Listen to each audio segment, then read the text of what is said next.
Swayam Prabha. Digital India. Educated India.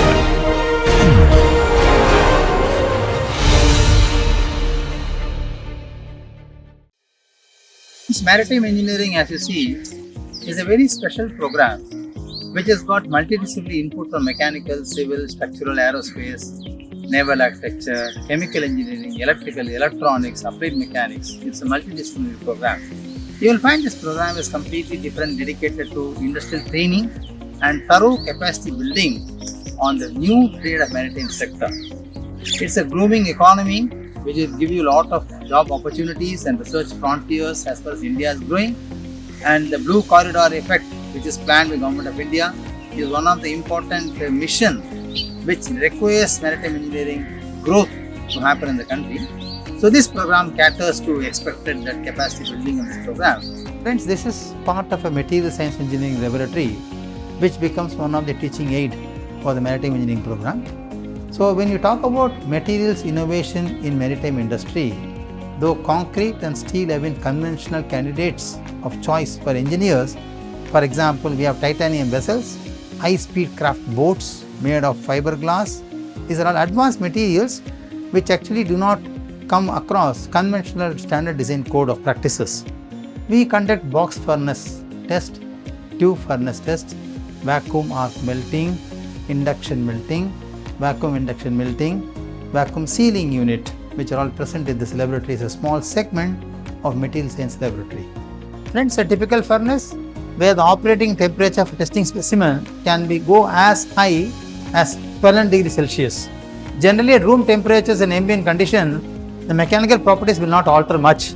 As you see in the course lectures, you will notice that strength of the material get degraded when the temperature rises beyond 600. Therefore, when you talk about fire resistant design, you must also choose an alloying element such a manner that the strength doesn't degrade beyond 600 degrees Celsius at all. Welcome to the ambience of IIT Gandhinagar Lecture Theatre. This is one of the interesting classrooms where the maritime engineering classes will be conducted. We have got state-of-the-art projection facility and good audio-visual recording systems. Once the lecture is over, you see the system here. We can generate the PDF files of the lecture directly and you can email the PDF files directly to your email IDs. So it's a state-of-the-art facility we have in IIT Gandhinagar where the lectures are lifetime recorded and shared with the students immediately. This is the IIT Gandhinagar library. This has got all collections of books which are referred as the standard textbooks and references for the course and the program. It also has lot of online editions of design code of practices and reference materials and e-collections of various video lectures of international courses and programs related to maritime engineering. We will be taking you around to the advanced material manufacturing units. So you will have state-of-the-art facilities available at IIT Gandhinagar. So welcome to the program to join MTech and PhD at IIT Gandhinagar Maritime Engineering. So please try to enjoy and take the advantage of this to the maximum. Welcome to the program and welcome to IIT Gandhinagar.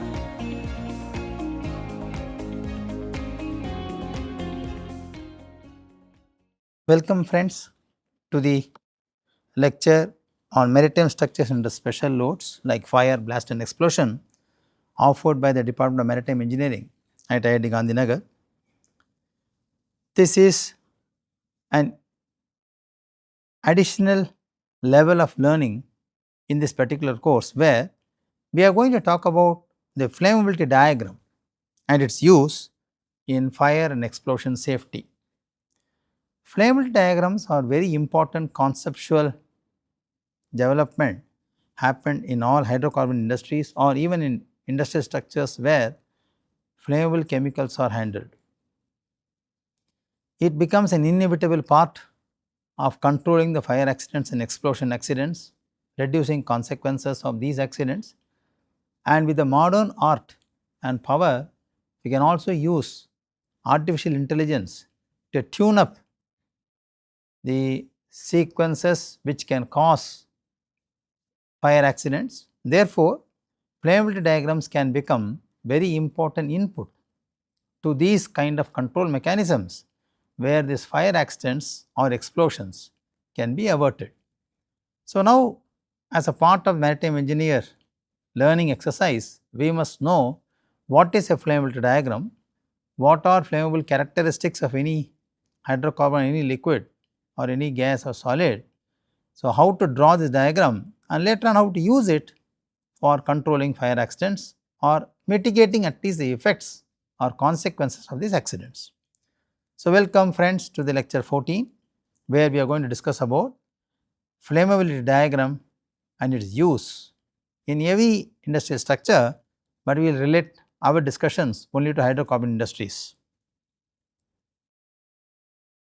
Let us recollect what we have learned so far, so it becomes useful for us as a background learning before we learn the flammability diagram. We said that fire and explosion are very close match of race runners. Fire is a rapid exothermal oxidation of ignited fuel, whereas explosion is a rapid expansion of gases. This is exothermal oxidation, but this is expansion of gas. Both are rapid. Okay.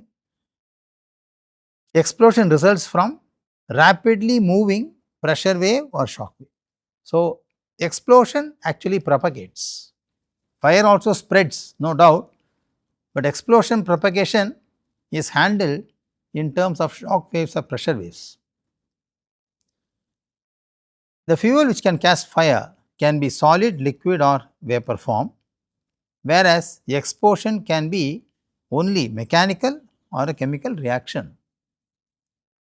Fire releases energy as thermal radiation, which reaches its peak intensity during the growth stage. The explosion is caused by the pressure of shock waves which is attacking the structure or the asset. Fire can result from explosion, and explosion releases rapidly which can cause fire. So, they are actually wheels or elements of the same wheel. It is the way you rotate the wheel. So, fire and explosion are in fact connected to each other. They are interconnected, they are coupled to each other. Fire can cause explosion and fire can result from explosion. Both are rapid processes. One is exothermal oxidation, other is exothermal expansion. Fire spreads, explosion propagates in form of shock or pressure waves. In both cases, as we saw, the damages are catastrophic, no doubt about that. One of the major difference between fire and explosion is the rate of energy release. While energy release rate is slow in fire, it is very rapid in explosion. In fact, in explosion, the rate of release of energy is in milliseconds. It is very fast. It is therefore very important to note that fire can result in an explosion and explosion can also cause fire. So, these events are interchangeable friends. There is no watertight marking between which is fire, which is explosion. In fact, when fire occurs, the explosion continues, or when there is an explosion, fire can also result from that. There are few common terminologies which are used in both fire and explosion, which we need to discuss now. Let us ask few questions to ourselves and try to answer them. What is combustion? Combustion or fire is a chemical reaction. A substance combined with oxidant and releases energy is called combustion, while part of the released energy is used to sustain this reaction. It is a continuum process. Ignition is referred to as an action of setting anything on fire. Initiate fire is ignition. Ignition of any flammable mixture occurs when it comes in contact with the source of ignition, which is sufficient enough to burn. For example, in case of gases, if the temperature present in the scenario is very high, then that is sufficient to auto ignite the gas. So, ignition referred to a source, initiation to fire. We have already seen a fire triangle which has got 3 arms: fuel, heat and oxygen. If we want to prevent accidents because of fire and explosion, one could try to hypothetically avoid any one arm of this triangle. Let us see whether it is possible in hydrocarbon industries. Fuel is omnipresent because we are dealing with exploration of oil and gas or inventory of stock of this in form of LNG or CNG. Heat is always present because of the process happening there, because it is exothermal, as well as because of the mechanical equipments which have been handled like welding, grinding, etc. So, heat is always present. Of course, we have agreed upon saying that the top side of offshore platforms, even port harbors, they are mostly not enclosed surfaces, they are open. Therefore, ventilation or oxygen is available in abundance, you cannot restrict that. Therefore, fire triangle is inevitably present in an offshore industry or in maritime sector. However, we have understood that fire triangle helps us to understand fire accidents by removing any one arm or by depleting any one arm, we can always control fire. So, this is exactly what we are going to extend as a flammability diagram and see how flammability diagrams can be manipulated or altered or used to control fire accidents. That is what we will see in this lecture. Let us see some characteristics of flammable materials. These are called fire characteristics. Fire and explosion are actually interchangeable even friends. So, please recognize that these terms are also applicable to explosions. Let us talk about something called AIT. Okay, AIT. This is referred as auto ignition temperature. The term itself will become familiar to you, it ignites automatically. When this can happen? It is a fixed temperature above which any flammable material can catch fire, it may not require any ignition source at all. That is a quite dangerous situation. Auto ignition is that temperature above which any flammable chemical or mixture can catch fire on its own. It does not require external heat. It means even in the absence of one of the arms of this triangle, fire can happen, provided the temperature of the flammable mixture reaches auto ignition temperature. Okay. So, it is our first point to understand and observe that any flammable chemical you handle or invent or store should not reach this temperature, and you must have ventilation mechanisms to avert or to prevent the temperature rise, so that it should not reach AIT of that flammable chemical. So, that is the first part of my design. So, I must always measure, monitor the temperature rise, and that temperature rise should not anyway come closer to this, okay, come closer. So, I must avoid or I must control the growth of temperature or rise of temperature in the operational process. Because if the auto ignition temperature is reached, it does not require an external source to catch fire, the mixture can catch fire automatically. Something called flash point is the lowest temperature at which a liquid gives a lot of vapor, and this vapor will help in continuing the flame for burning. So, if you have got a liquid stored in any inventory, and if the temperature reaches the flash point, the operational temperature reaches the flash point, then that liquid will vaporize in a larger form, it will give you a lot of vapor. If that vapor comes in contact, it can become blavy or a fireball. As we discussed in last lectures, flammability limits are very important targets for us to understand and help in controlling fire.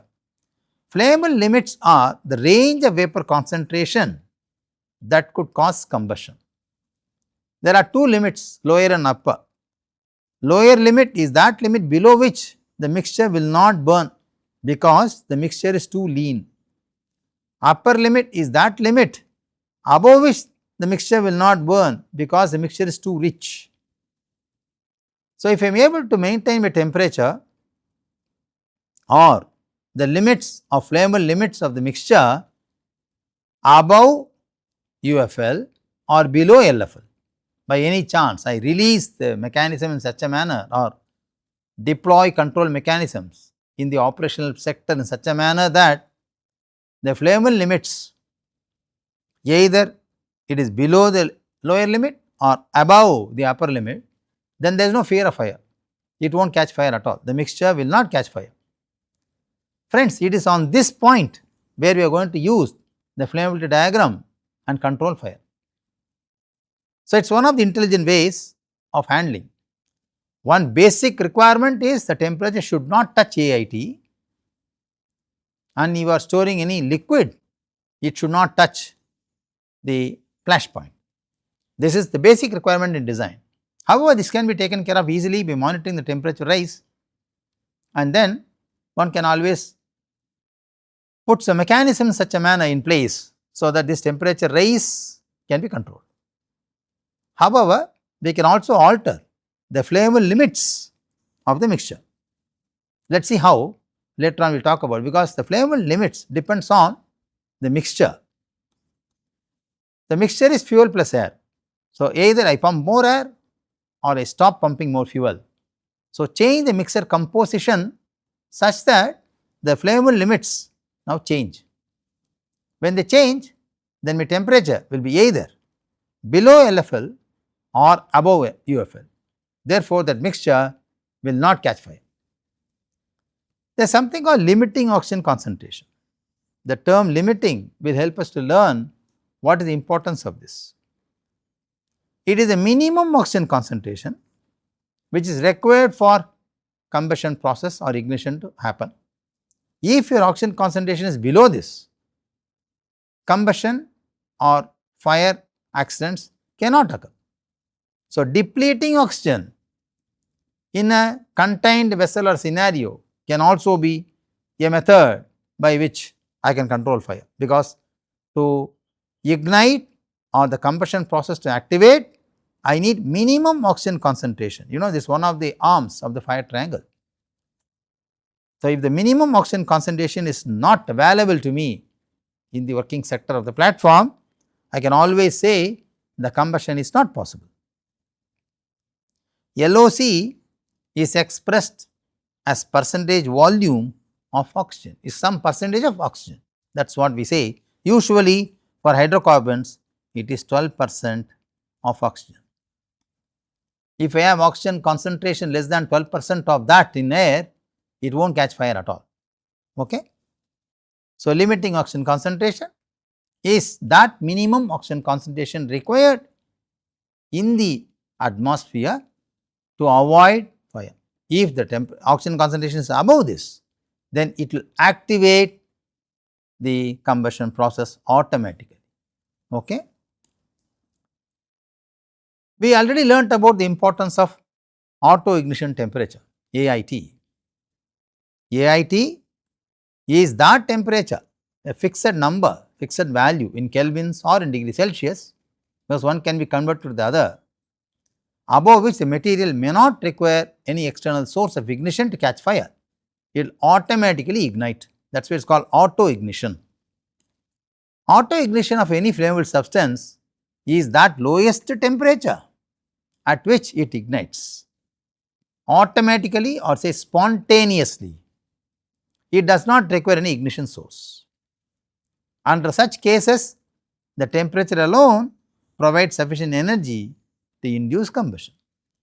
With the increase in oxygen content in the atmosphere, one good thing about is the auto ignition temperature decreases. Suppose if you increase oxygen content in the atmosphere, you are bringing down the auto ignition temperature. So, you are increasing the vulnerability. Okay? So, that is important. In case of any fire is happening, you open the windows and allow fresh air to enter in, the increase in oxygen content will bring down the auto ignition temperature. That is why you see in many cases fire continues to burn for a longer time. Furthermore, AIT decreases at high pressure. When you got pressurized containments or vessels where the process takes place at high temperature above atmospheric, then also AIT gets reduced. That is why when a pressurized vessel ruptures, when the vapor, flammable vapor expands and releases, it catches fire immediately because the temperature required to catch fire is much lower. So, increase in oxygen concentration and increase in pressure will decrease AIT, it means it becomes more vulnerable. Okay. I would like to keep AIT as high as possible in a given scenario or for a given flammable mixture such that the temperature in the process sector does not reach that value. AIT of course is a property of the flammable substance, it is not the ambient temperature, you cannot control it. It all depends upon what is the flammable substance you are handling in the plant. Okay.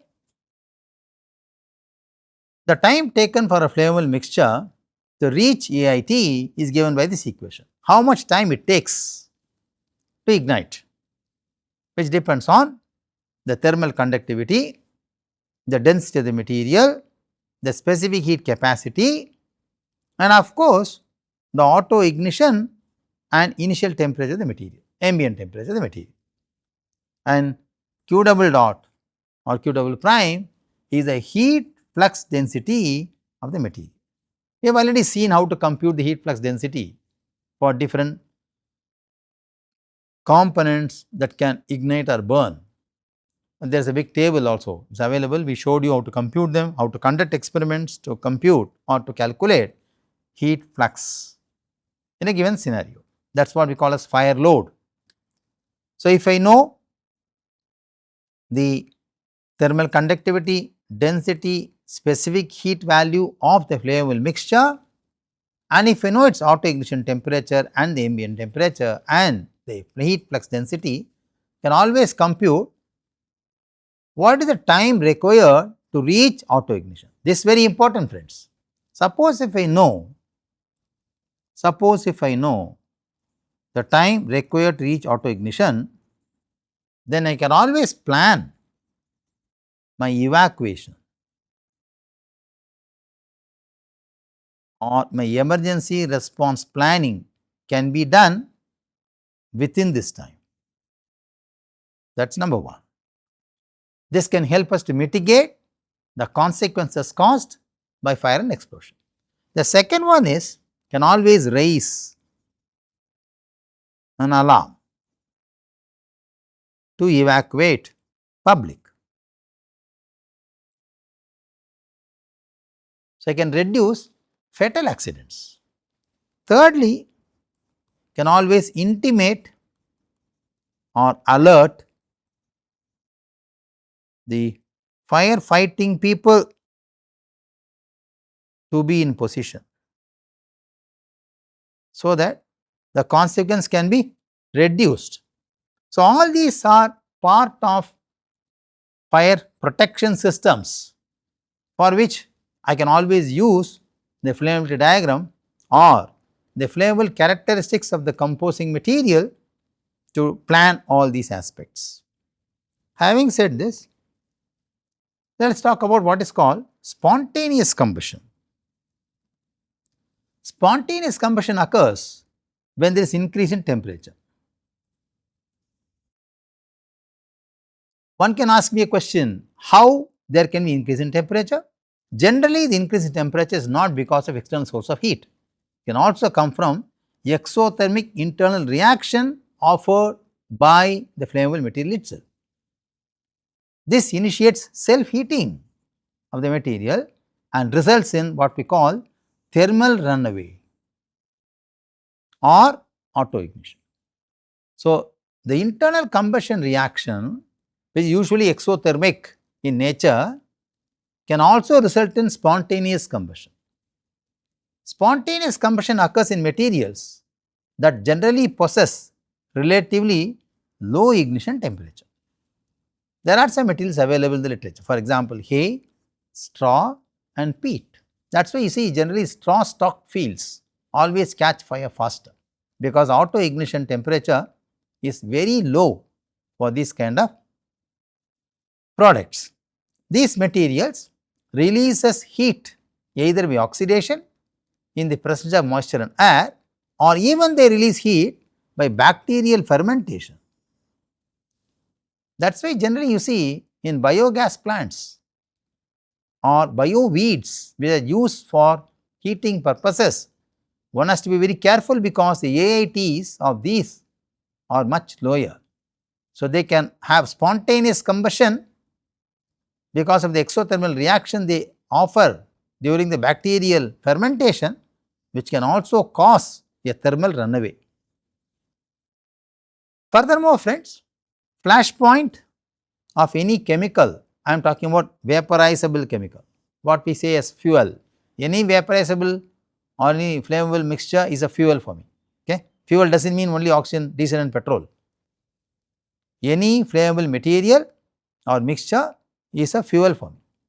So, flash point of a fuel is the lowest temperature at which the fuel gives enough vapor. We already know when there is a lot of vapor cloud being formed, we get vapor cloud expansion and explosion can also result in blevy. We already saw that in the previous lectures in explosions. So, flash point temperature is that temperature, the lowest one, at which fuel gives off lot of vapor, and this vapor now becomes ignitable mixture with air.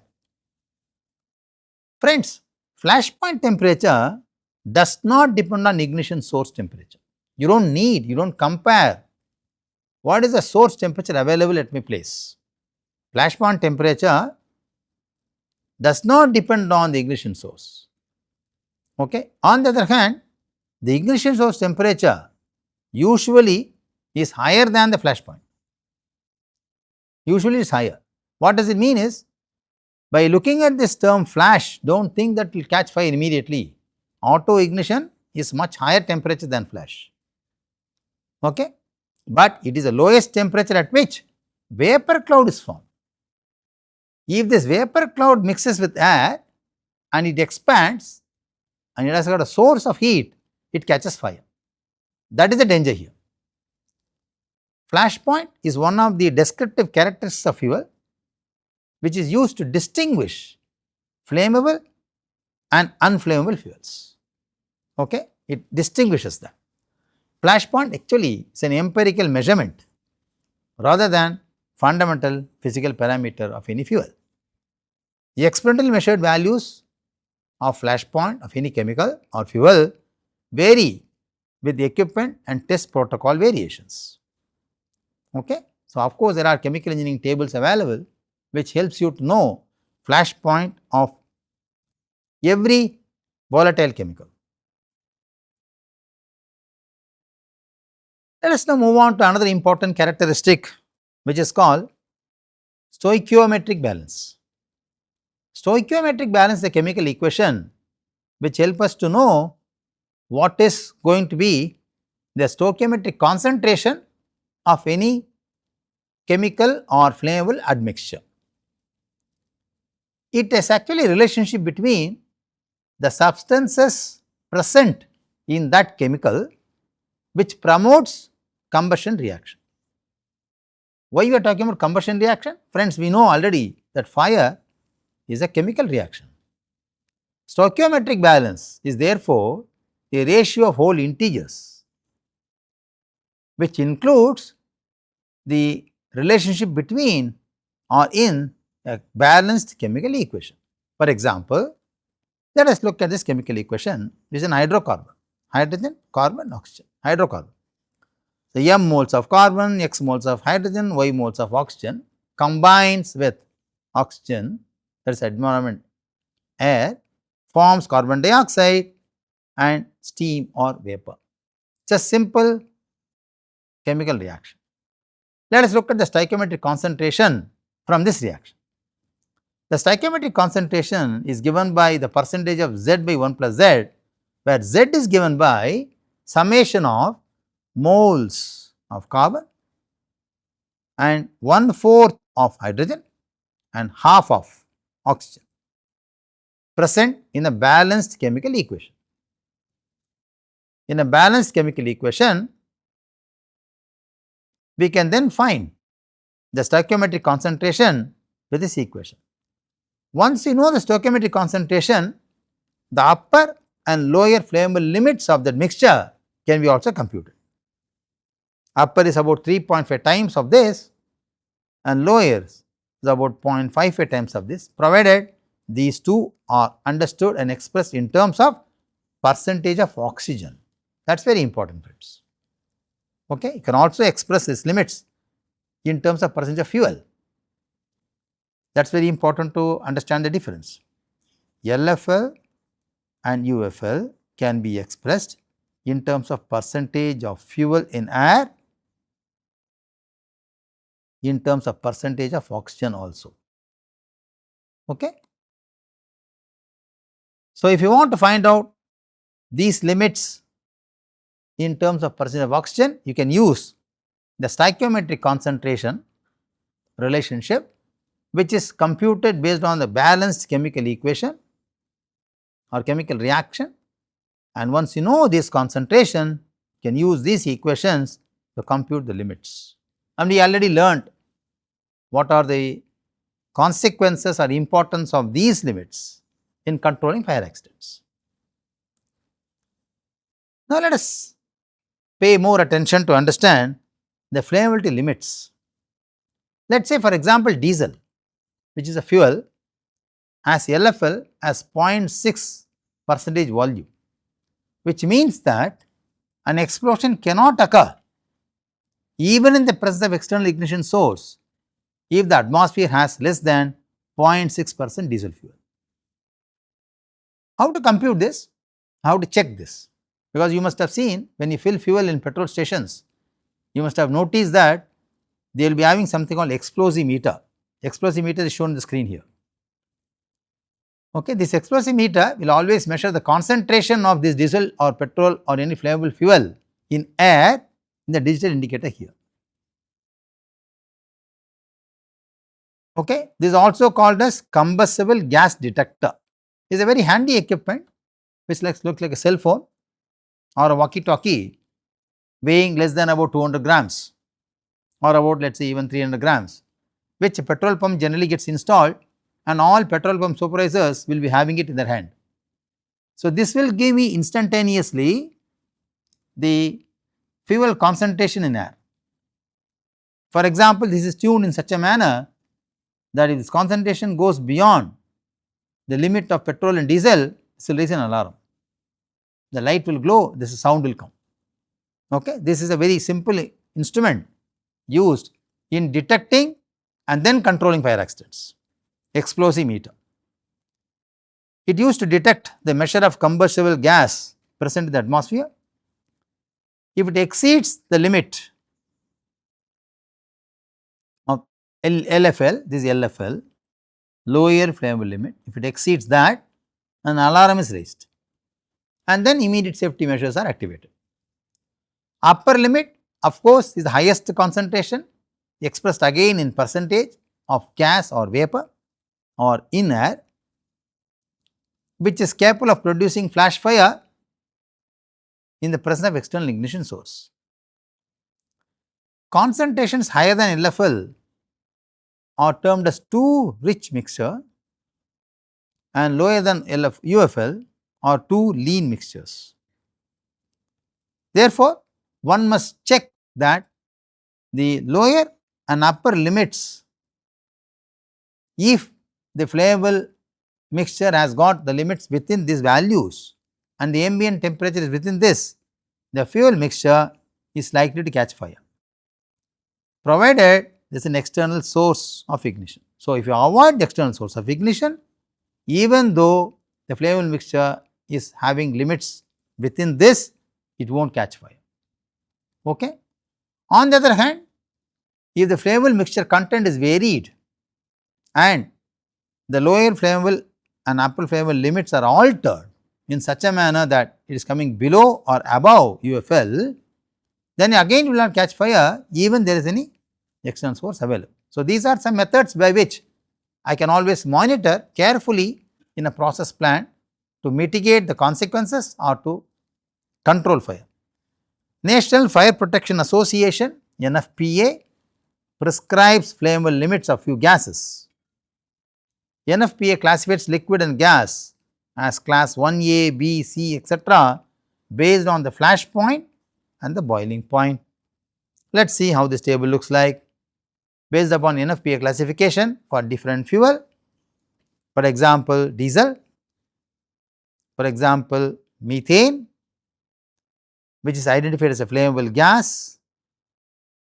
The flash point is given and the flammable limits in terms of percentage volume is given. And interestingly, you will also notice the auto ignition temperature is available. Usually you see friends, these values are much higher than the ambient temperature. For example, diesel will not catch fire until it reaches 200 degrees Celsius. That is an AAT for diesel. So, generally in petrol pumps or in stations, usually it is about 45 to 50 degrees at the maximum summer. But in process plants where these hydrocarbons are stocked etc., the operating temperature is more than 600 degrees Celsius. We already saw that. Okay. Therefore, operating plants of hydrocarbon manufacturing or maybe exploring plants are more vulnerable to fire because the AAT for diesel or petrol is only about 200. Okay. So, this is the table likely available in NFPA. Of course, these values are also available in chemical engineering handbook for different kind of fuel mixture. Having seen this, let us extend our understanding to learn more about what is a fire point. Fire point is the lowest temperature at which a vapor above liquid can catch fire. Flash point is a point or temperature above which vapor will form above the fuel. Fire point is a temperature above at which the lowest temperature above which the vapor above that liquid can catch fire. Fire point temperature of fuel is usually higher than the flash point. Okay. It is not that vapor is formed, flash point is very low and immediately vapor catches fire. No, fire point usually is higher than the flash point. Generally it is about 10 degrees higher than the flash point. Okay, usually. Let us talk something about limiting oxygen concentration, which you already learned, LOC. It is a minimum oxygen concentration below which combustion is not possible with any fuel. Whatever may be the mixture concentration, combustion is not allowed and permitted or cannot happen if the oxygen concentration is below the minimum concentration. Sometimes in literature, it is also referred to as the maximum allowed concentration in which an explosion will not occur. Usually LOC is expressed as volume percentage of oxygen. Okay. LOC is, let us say for example 12% of oxygen, volume percentage of oxygen. Some literature also term this as minimum oxygen concentration, MOC, and maximum safe oxygen concentration, MSOC. They all refer to LOC only. So, LOC, MOC, MSOC are all referring to parallelly the same meaning what we are discussing here. It is a minimum oxygen concentration below which combustion will not occur even there is an external source of heat, it will not. Okay. Having said this, let us now understand the importance of flammable limits. The figure which is seen on the screen now will show you the flammable limits. You will see the flammable limits border is expanding from the flash point more or less. Okay.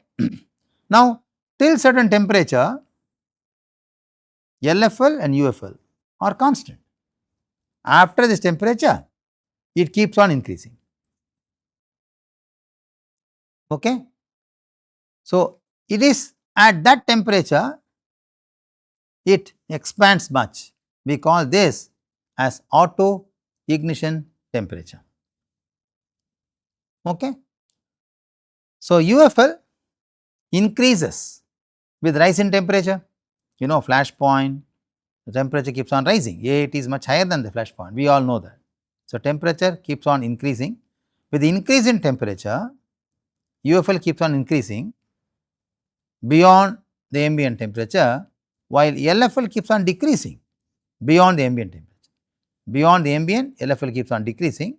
Beyond the ambient, UFL keeps on increasing with increase in temperature. Okay? And it keeps on increasing its range in a wider manner, so that there is a large probability of fire accidents. So, when the temperature is increased beyond the ambient temperature, there is always likelihood that fire accidents are more prone to happen. Furthermore, friends, UFL increases with increase in pressure, whereas LFL has no influence of pressure. UFL variation in pressure can be computed from this equation. If you want to find out UFL at any absolute pressure, you can always use this equation to find out that. So, UFL increases because it is plus, UFL increases with increase in pressure, where P is the pressure. Okay. Flammable characteristics like upper and lower flammable limits can be determined experimentally using Cleveland open cup methods. If time permits and there is a scope, we will try to demonstrate this experiment for you in this lecture as a special annexure video. You can refer to the SwayamPrabha website and see whether we can have an access to this experiment. Otherwise, in academic institutions, open cup method experiment is usually demonstrated in chemical engineering group or in chemistry lab. You can always look at that, but we will try to see whether this can be connected to us for learning reinforcing.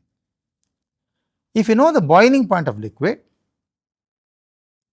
the flash point can be computed using this equation.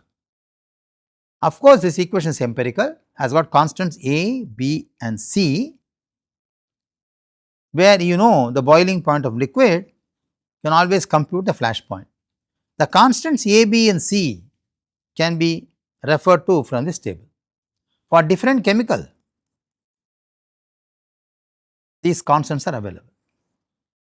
Once you know these constants, I can go back to this equation and I can find the flash point of that liquid if I know the boiling point of that liquid.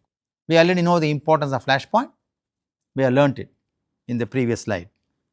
So, I can always compute the flash point if you know the boiling point of liquid and I know these empirical constants which are seen in this table. Of course, this is also available for large range of chemical in every chemical engineering handbook. I have shown only a specimen of this value.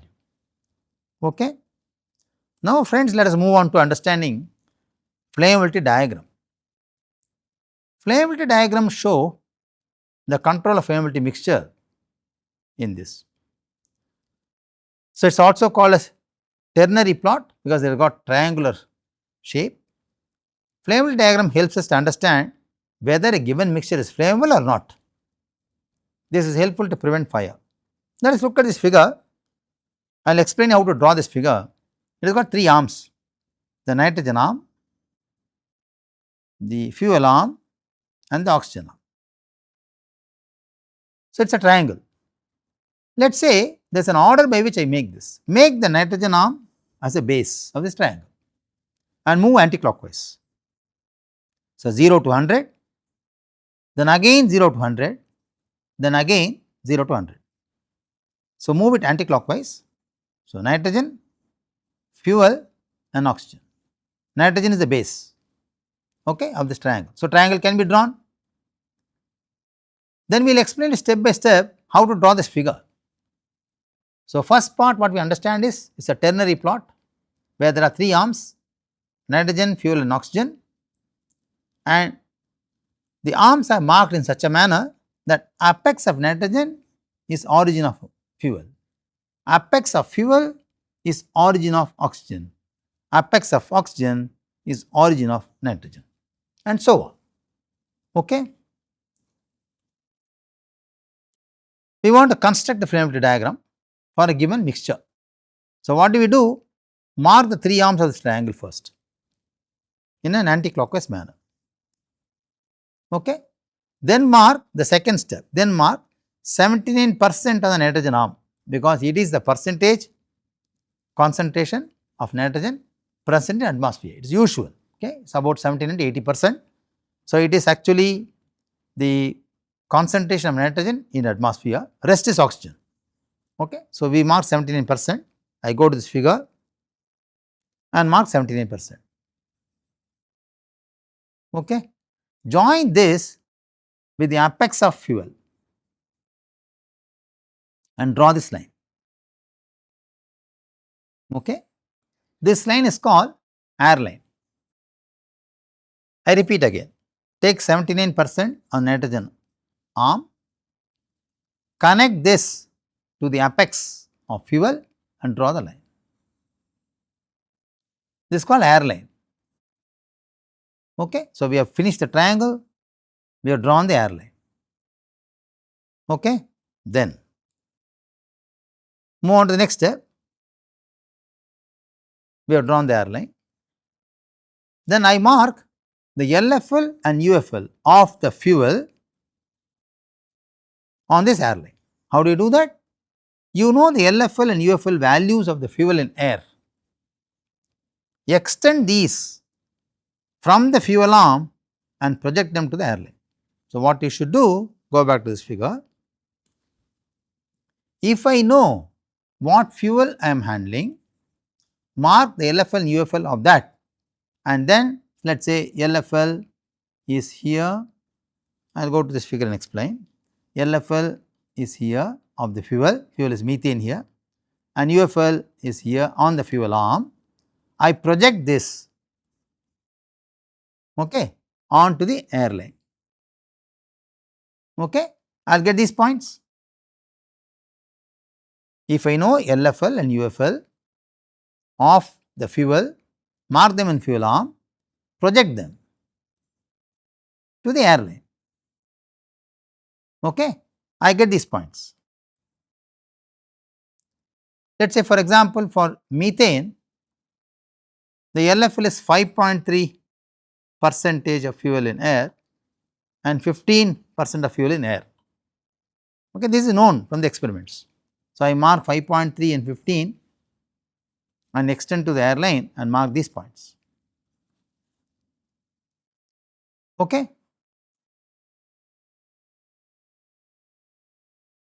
So, we have marked LFL, VFL.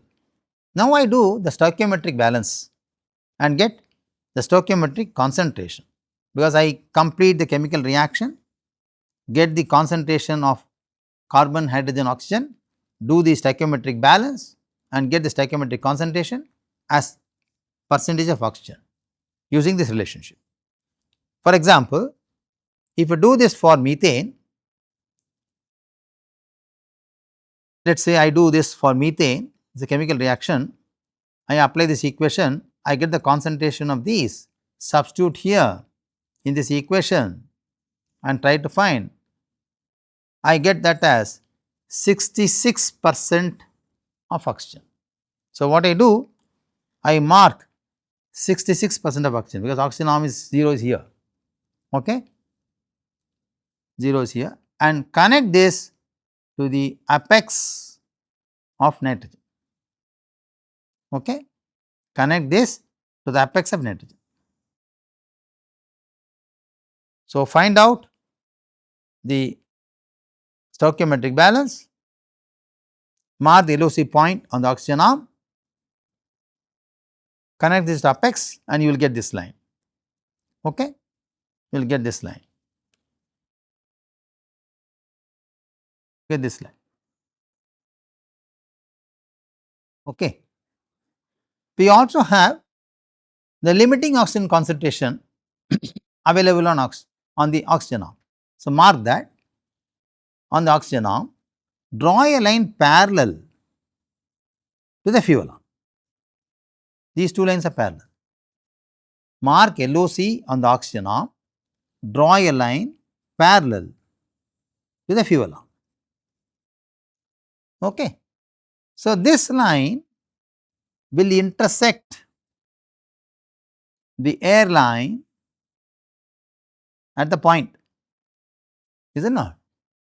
That becomes the nose of this curve. Okay. This line is drawn parallel to this, will intersect this line, and that becomes the nose of this curve. We also have the flammability limits in pure oxygen. This is flammability limit in air, which we have marked. We also have this in oxygen, so 5.1 and 61%. Okay. So, mark them on the oxygen arm and try to extend these points, and you get these points on the oxygen arm. So, now what I do, I connect this point, the nose, then this points and here, and this becomes my flammable region. Okay, that is my flammable region. Let me run a quick video to make you understand this step by step. Friends, look at the video. The triangle is completed, the airline is drawn,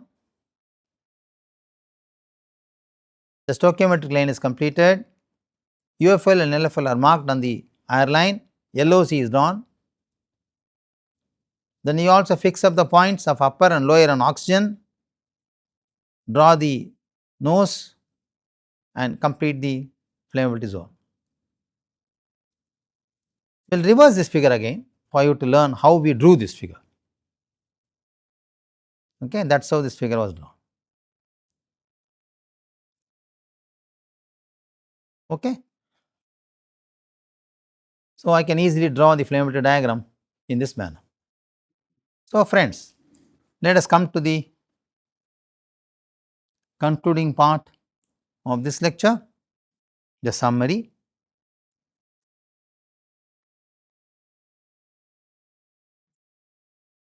Started with the difference between fire and explosion and the commonness between them.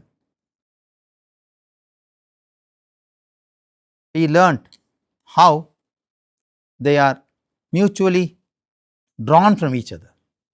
We have also seen some flammable characteristics or flammable properties which are important for representing this chemical reaction on a ternary plot called flammability diagram. Nitrogen, fuel and oxygen, 0, 100, 0, 100, 0, 100. We do it in an anti-clockwise manner. We understood that from this I can compute something called flammability region, and I can always use this flammability diagram to avoid or to control the fire accidents. We will see how to measure the damage caused by explosion and to control fire using this flammability diagram in the successive lectures. Thank you very much. Namaste.